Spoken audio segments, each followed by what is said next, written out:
those last comments on Terraform and EKS, I think, are very poignant, because now we're going to talk about infrastructure as code. And Alex Clemmer. Introduce me. I'm Alex. I work at a company called Pulumi these days. I was not going to say this, but I did work at Heptio. That is true. So what I want to talk about today is so I've added a slightly bombastic title to this talk. Kube control is not enough. Reliable app deployments on Kubernetes. This seems bombastic now. I hope by the end of the talk it seems less bombastic. What we do I'll introduce this in a second. Okay, so what I want to say before I get into anything about what we do is that my belief, and I believe the belief of other people who have leadership positions in the Kubernetes community, is that Kubernetes historically competes with Bash, and I mean this in a very specific sense.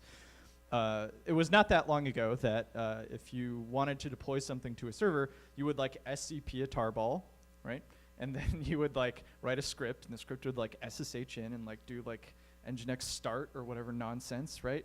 And the nice thing about Kubernetes is it like replaces all that shit with like a RESTful API, right?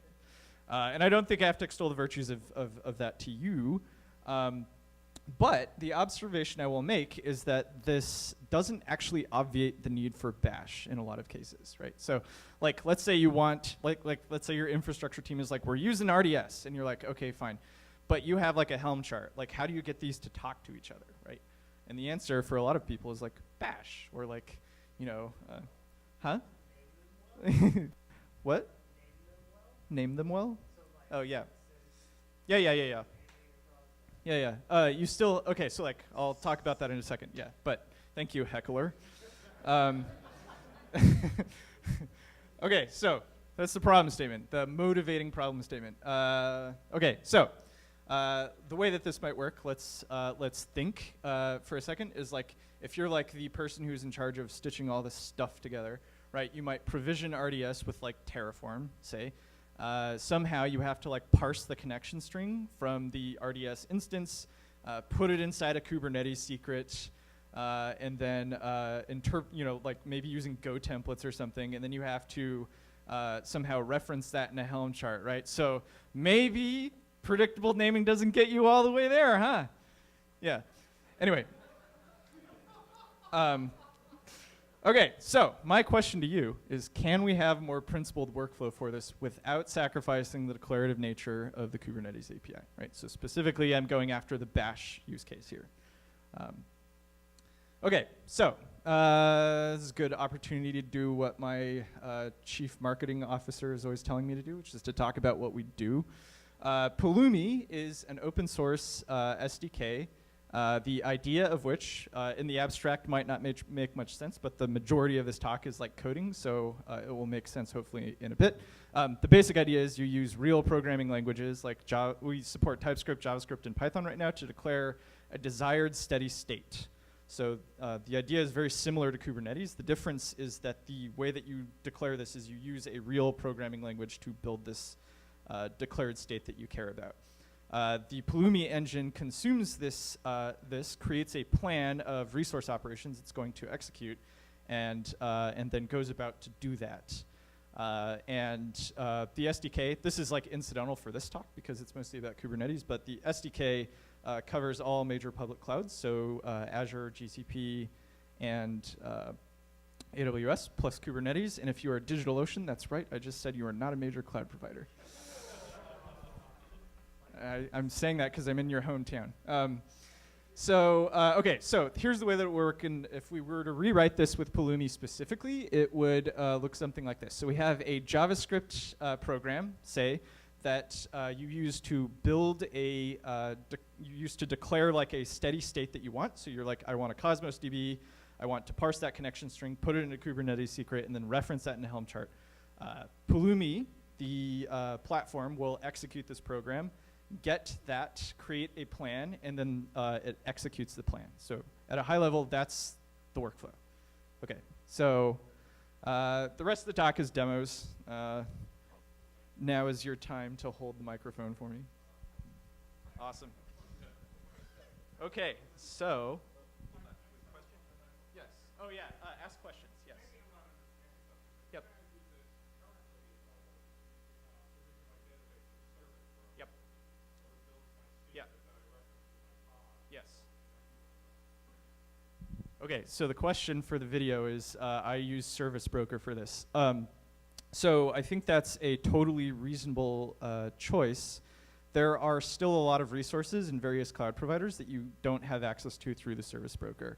And so the point of the SDKs is to give you first-class access to all of the cloud resources of all of the cloud providers.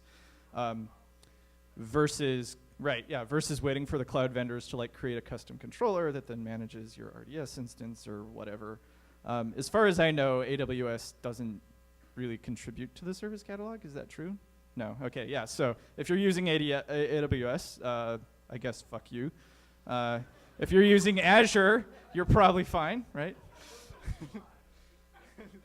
All right. Thank you. Thank you for the question. Okay, so, all right, so I'm going to go through the Kubernetes Hello World example. I'm not editorializing this at all. What I want to do in this example is to give you a feel for what the SDK looks like and then what the CLI experience is like. Okay, so there are two major components to this. We have a deployment. What? Bump it up? Okay. Okay, how's that?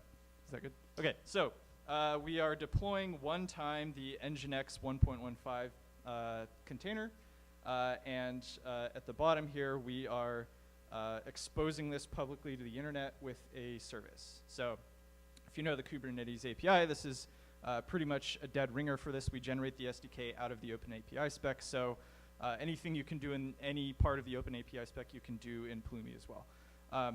So the thing that I want to point out here, there are a couple of things. The first is that the semantics of this looks like a normal client, like the JavaScript client, but it's actually not. So when I pass this JSON blob here to service, this is not actually creating the service on your behalf. You're registering a resource definition with the Pulumi engine, and the Pulumi engine constructs a graph of resources with dependencies on each other. And what that means, I will get into in a second, but think of it semantically like this. So we have a deployment. The deployment has some number of pods. Those pods have labels. And this line here is basically taking it's referencing the labels from the deployment. And in this way, when we call new kates.core.v1.service, we're saying register the service with a reference to deployment. And underneath the covers, this creates a DAG, and then once all the resources are registered, then Pulumi will execute that. So that's sort of abstract, so let's go to the command line interface, and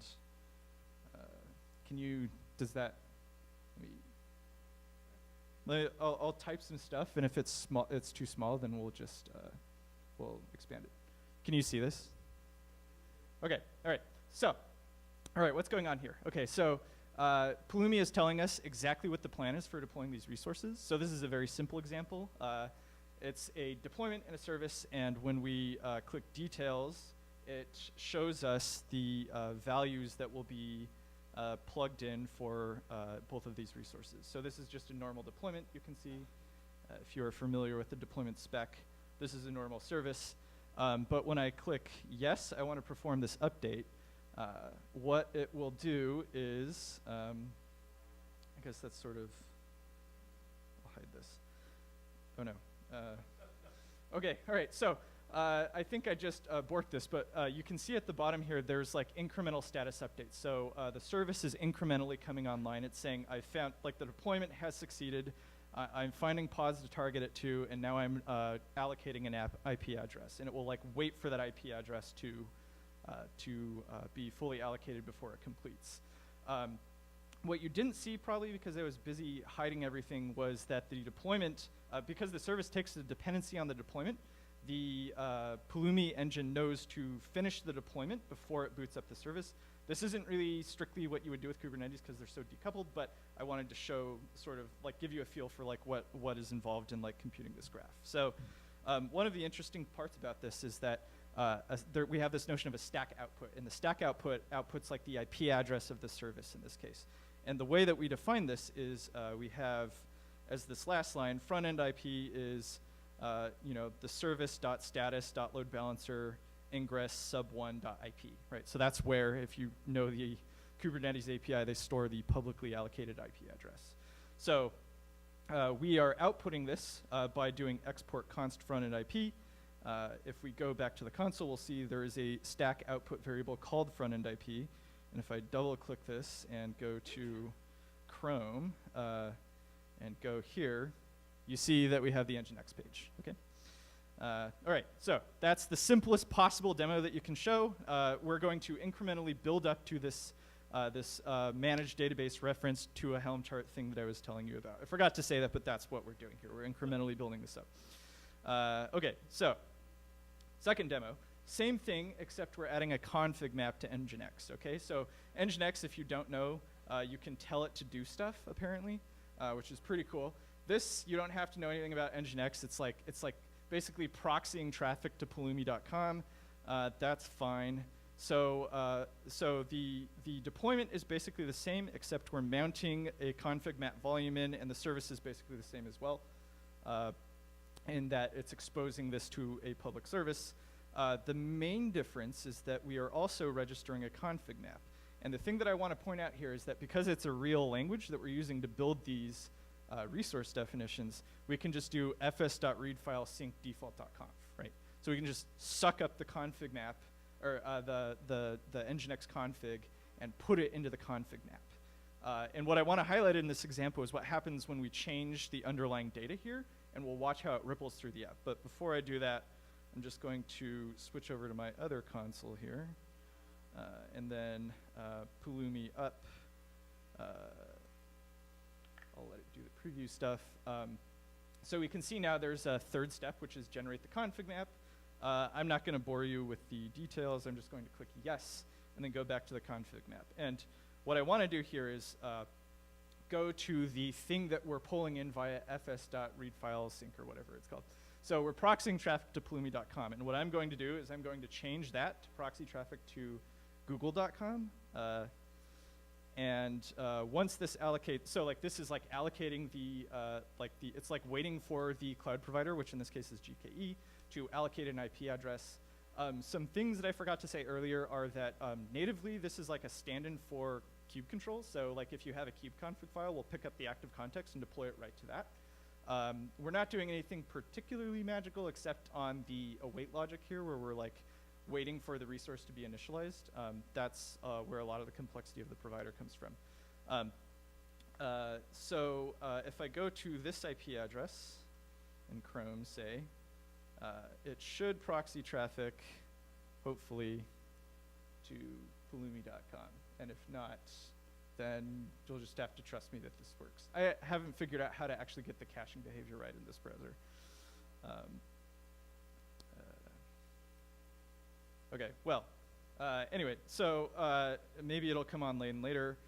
So you remember the last thing that I did before after I updated was I changed this to google.com to proxy traffic to that. If I do Pulumi up again, what's interesting about this is that it provides a detailed plan about how it's going to update the what should happen when you update a config map. So if you've ever actually updated a config map in place, one of the things that you know that's kind of a gotcha is that if you update it in place, it'll just the kubelet will sync to the config map at some point, right? After the TTL is done or whatever, and it'll just opaquely put new data into pods that are already running. It doesn't actually trigger a rollout in the underlying deployment, right? And what we've chosen to do here is because the deployment makes a formal reference to the config map, changing the config map triggers what we want it to do is we want it to trigger a rollout for a deployment. You think about how this should work, right? Like if you're changing the Nginx config, what you would want to happen is you'd want to create a new config map, update the deployment specs so that the rollout points at the new config map that's proxying traffic to this other place. And then once you succeed in that rollout, all the health checks pass and stuff like that, then you delete the old config map. And the way to do this normally is you have 4 steps in a Jenkins pipeline, and it's a huge pain in the ass. But we can see here that if I drill into details, it actually tells me all of the things that are going to happen. So ConfigMap, first we create a replacement. That's the top couple of lines here. We create a replacement. We see that we're deleting the part that points at pulumi.github.io, and we're pointing it at google.com. Then we do the replace operation. Then we update the deployment to point at this new config map that we're replacing in place. And then finally, only once the rollout succeeds, we delete the old config map. Yes?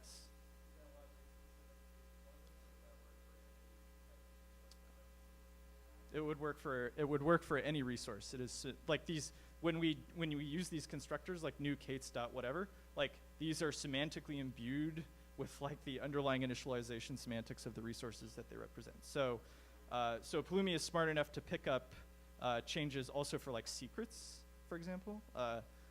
If you have like a replica set, this will like you will see the same ripple through effect. So CRDs you have to write custom logic for because they're like a black box, but somebody has to write the logic somewhere. We support CRDs for a bunch of really important projects like Prometheus and Istio, but somebody has to write that. Ultimately, that's usually me.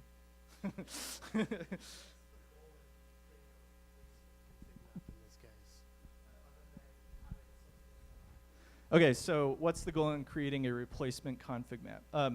So the goal is to roll forward safely and have safe semantics for if you have to roll back. So like normally the way this works is that when you apply, like you do kubectl apply to a config map, what'll happen is it like updates the data in place, and then all of the kubelets that are referencing that will like they have like a cached version of that data, and then when the time to live expires, they'll like sync to like the API server, and then they'll like pull that new data in and like stick it into like the old like the pods that are like currently running.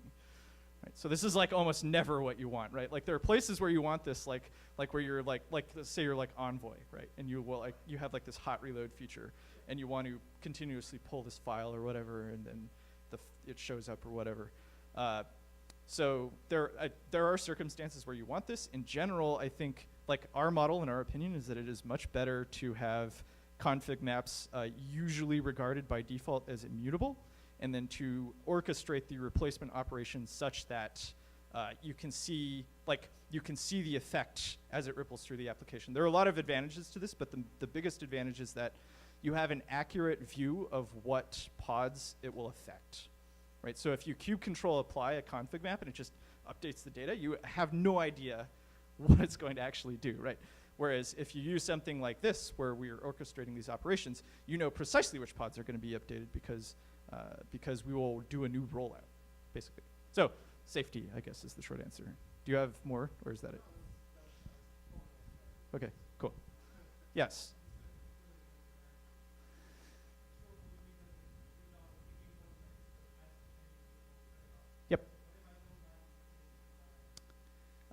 So you mean for the replacement semantics, or? So you can still do that. The way that you would do that is you'd say like, I want this config map to have like a specific name, and then we would replace it in place. The only way that we can replace something is if we can like rename it. So we have like these renaming semantics, and like if you don't like those semantics, you can just hard code everything. So it gracefully degrades to what you would expect for Kubernetes, but you get extra stuff if you let us, mess with the names and stuff. Anything else? Okay, yeah, we should hurry. Okay, so I want to check on this. Oh, okay, so now it's proxying to, like if I click on that IP address, it actually proxies to pulumi.com. That's great. Now, if I click yes and deploy this, we can see this happen in real time. The cool thing is like it doesn't update all of the application. You can see that that it replaced the config map, and then it waited for the deployment to trigger a rollout and then be successful, and then it just sort of worked. Now, if I open a incognito window, hopefully it doesn't cache, and it points at google.com. Yay! Okay. Woohoo! Okay. All right. So now the most impressive example, I think, is this example where we are specifically doing what I said before. I think I just exited out of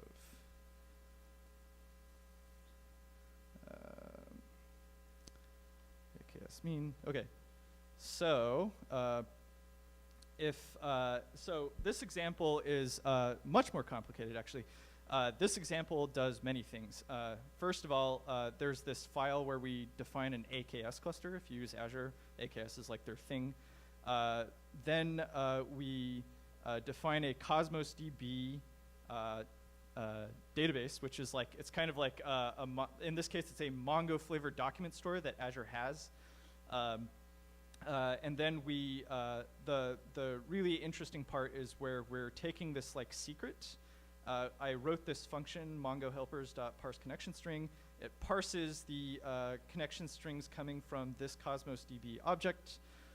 It puts those into a Kubernetes secret. And then we have a helm.v2.chart, which references this Mongo secret object that I created. Now, because AKS and Cosmos DB in particular take like 30 minutes to boot up, I've like pre-provisioned that.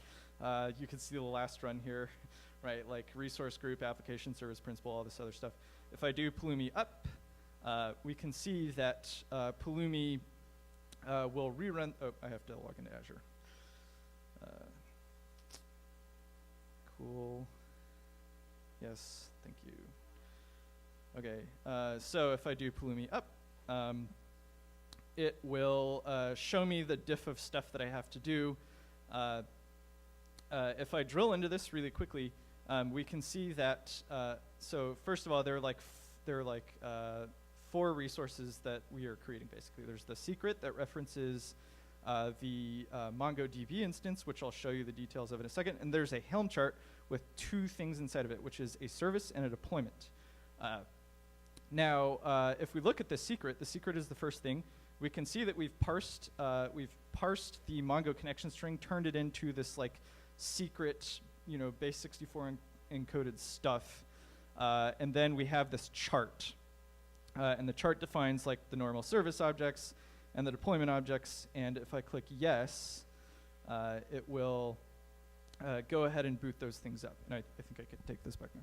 Okay, so while we're waiting, basically what this is going to boot up is Bitnami's like canonical, this is actually the service broker canonical hello world example, to bring it back to your question. So Bitnami wrote this like stateful application that like deploys MongoDB, and the idea was like to show off like service catalog and like show that you can like deploy like an Azure flavored MongoDB instance in Cosmos DB, and I just like ripped that out and like put in like the actual reference to Cosmos DB. AKS takes a lot longer than the other cloud providers to boot up all this stuff. So while we're waiting for that, I guess we can take questions. Yes.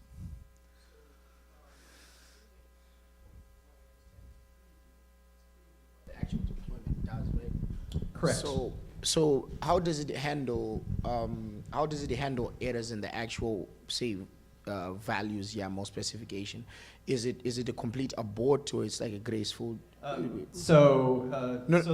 If there's a mistake, if there's an error in the initial spec, is it shown at the previous stage, or it's a stack it presents a stack trace in the actual deployment? So the question is for the video is what happens when there's like an error? Like, do we catch this in preview, right? Yeah. So there are a class of errors you can catch in preview time, such as like Kubernetes specification errors. So like if you wrote something and it doesn't comply with like the underlying like schema of like the Kubernetes resource, like we will error out immediately and tell you about that. Okay. There is a class of errors that are like, there's of course a class of errors that you can only catch at runtime. So like you misconfigured a port or something, like we have no ability to know semantically what that means. But we, in general, try to do our best to make, like, preview is supposed to be something that catches errors early and gives you an accurate view of the resources that are created. So we try a lot of things to make sure that this is working before you click yes. Okay. Okay, the person sitting, yeah. So on the back end, are you creating an ARM template submitting that to position custom DB? So for the Azure parts, I have no idea. For the Kubernetes parts, definitely not. The Kubernetes provider is basically just wrapping the Kubernetes client Go, the official Go client. And we're, like it's like all hand rolled. We don't use Terraform or ARM templates or anything underneath that. For Azure, I legitimately have no idea what's happening. Azure is fucking magic to me. Yes? Just curious, I mean, how you feel this relates to the very trendy notion in the Kubernetes community of this environments as code idea, where rather than writing something high level and compiling into YAML or doing whatever, you actually store the YAML somewhere. Yeah. You use that as your control point. So the question is, how does this relate to, as I understand it, the question is, how does this relate to the Kubernetes standard where like declarative means like literally give me YAML that I kube control apply to like the server? And also that I store that in a repo. So that Yeah, yeah. So I'll tell you my background and my biases, and you can use this as your grain of salt for my answer. So I worked on KSonnet for a year at Heptio. Our strategy was exactly that, which is like you have JSonnet templates that like you compile to like YAML, and then you check that in, and KSonnet's easier to write, and then YAML is easier to read in like code review process. My goal in this was like there are a set of things that are really hard to do declaratively. Stuff like doing a Prometheus check between two deployment rollouts, right? Like this is the sort of thing that you have to do in a like a Jenkins pipeline, for example. The reason, like, my goal as the author of like this tool is basically to replace that part of the process in a way that's as principled as possible. And what I mean by that is like when you do like a preview, it should it should like show you what the YAML is going to be before it submits it, and it should be extremely accurate.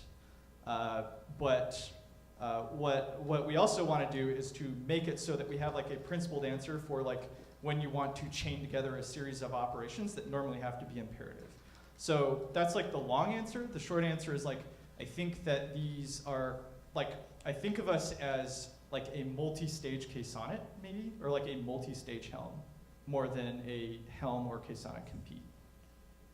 Yes. Does that answer your question? Sure. Yeah, okay. We can talk a little later if you want. Oh, yeah, sorry. Yeah. Question about, so basically you have this declarative set of resources. Yep. I'm just curious what you call a stack. Is a stack that set of resources, or does it also include where you deploy to?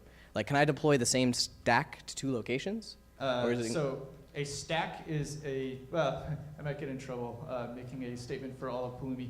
I view, as a Kubernetes person, I view a stack as a set of resources deployed to a specific Kubernetes cluster and a specific cloud provider, right? Yeah. So that resource definition, I could deploy that to two locations, Yes. and that would be two stacks in Pulumi land. That's right, yeah. Okay, and then yeah. and another question was related to how you compute the state. You're computing the graph. Are you caching the state? Are you asking for the state every time from the Kubernetes cluster? So the question you're asking is not about like the program that's running that generates like a desired state. You're asking about the state that's like before, right? Yeah, like how do you know you're going to replace something Yeah. versus create it? So there is a notion of a state file very similar to Terraform, Okay. where we keep a history of like the resources that we know about. We do have to like ask the state file for that set of stuff, but basically the process is like, when you call the provider and it executes the program, it passes this declarative set of resources to the engine. The engine is like, okay, I know about this old state. I know about the state that's coming in. I know about the computed state. So I know about the last set of inputs the user gave me, the current set of inputs, and then whatever's live in the cluster. And then it creates like the JSON merge patch. Gotcha. So, I mean, since I still have the mic, I'll pass it off. Just last bit is, do you find yourself having to import things into the state file in the same way Terraform Yes. might have to? Okay. Absolutely. Yeah. Like a good example of this is like if you want to if you have like resources that come bundled with like EKS, right? Like you have to have a way to interact with those resources. Those are not like they're outside of the control of the program. You didn't create them, but you have to manage them. Yep. I think one of the big reasons for the success of Helm has been the ease with which you can just consume an upstream community-maintained chart. Is there any concept of like bundling an application that can then be a dependency of someone else's thing? So, this is a good question. Yeah. Our strategy has not been to reinvent the world, but to just use Helm's upstream. right. So, like we have this new Kate's Helm v2 chart thing. That is like literally going to the Bitnami repository and just like yanking the YAML out and then like giving it to the provider. There isn't really a notion of like, we're not trying to kick Helm in the shins or anything. We're not trying to be like a library. Like, we're trying to like orchestrate a bunch of resources that would normally require like an imperative set of steps to get to an accomplished like state. And Helm's done like a great job of making a library of stuff. So I personally see no reason to reinvent this. But the short answer is, if you wanted to publish a library, you just publish it to like NPM or PyPy or something like that. So that would be specific to whatever version of the SDK that someone is consuming, that wants to consume your library uses. Yeah, so we take really great pains to make it backwards and forwards compatible, but the short answer is yes. Or like the runtime. Yeah. Okay. Yeah. And other quick question, do you have any thoughts on the application CRD project, or like a shared readiness status for CRDs, or I'm any other resource? Super for a shared readiness status. This is like something I've been telling Joe. Like, I worked at Heptio, right? So I'm not like name dropping. This is like something that I told Joe like I wanted a long time ago, and like anytime anybody asks me about this, I'm like, fuck yes, like this is really important. Like, what are you guys doing? Like it's insane to me that SDO is like 1.0 and it doesn't even have like status in any of its CRDs. Like, what are you guys doing? Yeah. Anyway, end rant. Cool. Yeah. Let's get to the finish line. So Okay. Sorry. let these people go. Yeah. Cool. Oh, it's my fault. Oh, are we? Yeah. Oh, I thought you were saying you're No. out of. You should stop talking now. No. No more questions for now. Let's. Okay. Yeah. Okay. If anybody doesn't have any other questions, yes. Are we good? Cool. Yeah, I'm good. You got it? All right. Yeah. All right.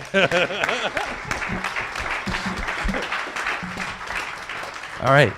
Thank you all for coming. We got a couple minutes. How long? 5-10 minutes in here. Make some plans. There's some folks. Alex, Andrew works at Google, works on Spinnaker. If you're interested in other stuff, sure. Right?